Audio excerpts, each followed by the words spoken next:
සුබ දවසක් ඔයාලා හැමෝටම. අද මම පොඩ්චි මාළු වලින් මිරිසට කරියක් තමයි හදන්න යන්නේ. ඉතින් මම මේකට සාලුව තමයි තෝරගත්තේ. ඒ වගේම දැන් මම මේක මේ විදිහට සුද්ධ කරගන්නවා පුංචි මාළු ටික.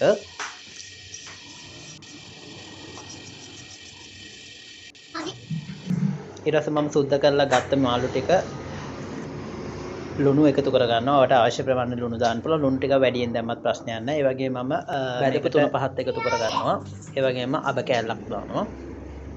ඊට පස්සේ මේක හොඳින් මේක මාළුවගේ මත ගෑවෙනවා. මේක හොඳට සීසන් කරගන්න. සීසන් කරලා මේක ටික වෙලාවක් තියලා තියන්න. ඊට පස්සේ මම මෙතනදී vegetable oil ටිකක් වැඩියෙන් පාවිච්චි කරනවා. හැඳි 5ක් විතර මම පාවිච්චි කරනවා. ඒ වගේම vegetable oil එකටම මම අබ ටිකක් දානවා. ඒ වගේම මම තක්කාලි අරන් තියෙනවා, ලුණු අරන් තියෙනවා, මිරිස්, ඒ වගේම සුදු ලුණු, ඉඟුරු සුදු ලුණු තලලා අරන් තියෙනවා. මම ඒකෙන් ඉඟුරු සුදු ලුණු ටික ඉස්සෙල්ලම දානවා පෙරට.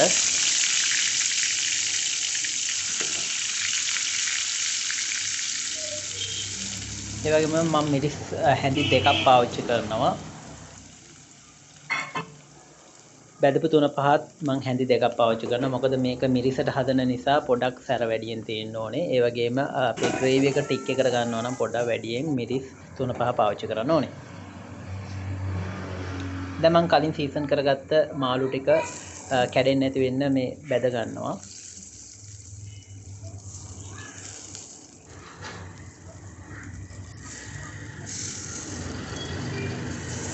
ඊට පස්සේ මම සීසන් කරලා ගත්ත භාජනයේටම වතුර ටිකක් දාලා වතුර කෝප්ප 2ක් විතර වෙන්න මම දානවා. දාලා මොකද හොද්ද වැඩියෙන් තියෙන්න ඕන උතරන්න ඕන නිසා වතුර කෝප්ප 2ක් විතර දාලා මම මේක හොඳින් පුස ගන්නවා.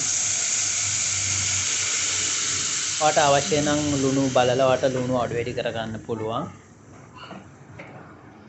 ඒ වගේම මම කලින් කපාගත්ත මිරිස් දැන් එකතු කරනවා. ඒ වගේම ලුණු ටිකත් එකතු කරනවා. තක්කාලි ටිකත් එකතු කරනවා. ඒ වගේම රම්පි කරපිංචත් ඔයාලට අවශ්‍ය විදිහට දාගන්න පුළුවන්.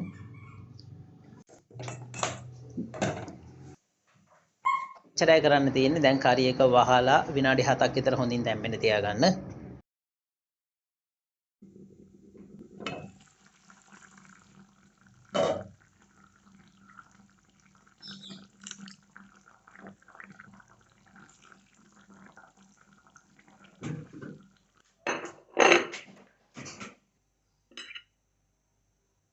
අපේ channel එකට අලුත් කෙනෙක් නම් දැන්ම ගිහලා subscribe කරන්න. ඒ වගේම bell icon එක click කරලා තියාගන්න. එතකොට මම මෙහෙම වීඩියෝ එක upload කරනකොටම ඔයාලා ළඟටම ගෙන්න ගන්න පුළුවන්. එහෙනම් තවත් වීඩියෝ එකකින් හමු වෙමු. එතෙක් ඔයාලට සුබ දවසක්.